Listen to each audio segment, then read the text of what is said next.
Hello sa lahat. Ang title ng video ito ay Paano Pumasok sa Langit.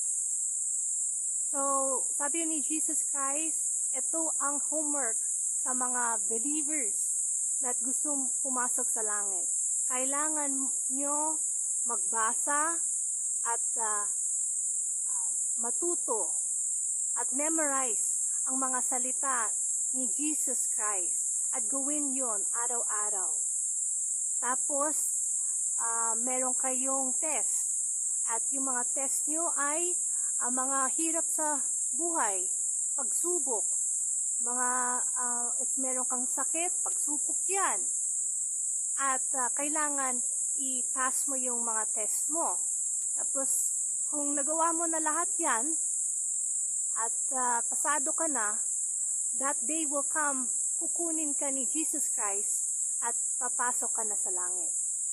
So, yung mga test na kailangan natin ipasado ay mga things that yung hindi ng pagsubok, yung persecution, at yung kailangan natin magsisi sa lahat ng kasalanan natin. Araw-araw yan, hindi ng isang araw. At homework natin yan para kilala tayo ni Jesus Christ. Diba sabi raw niya, kailangan magsisi kayo sa lahat ng kasalanan nyo para pumasok sa langit. At importante, kung meron kayong samang loob sa mga tao, patawarin nyo na. Hindi sulit na i-keep nyo yung samang loob sa puso nyo. Alam nyo, kung meron kayong samang loob, yun ang usually ang reason bakit meron kayong sakit sa katawan at merong cancer. Main reason yon. Hindi ibig sabihin lahat ng sakit galing sa unforgiveness. Pero that's the main cause.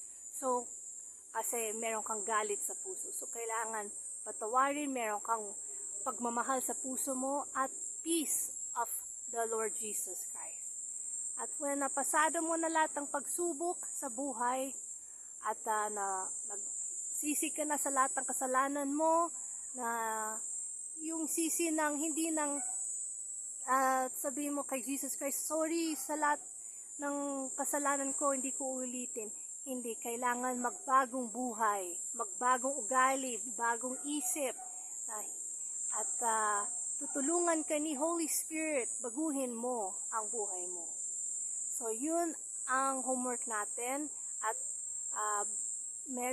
habang meron tayong hinga sa katawan, kailangan gawin natin yun.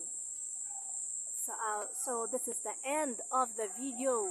May Jesus Christ bless you.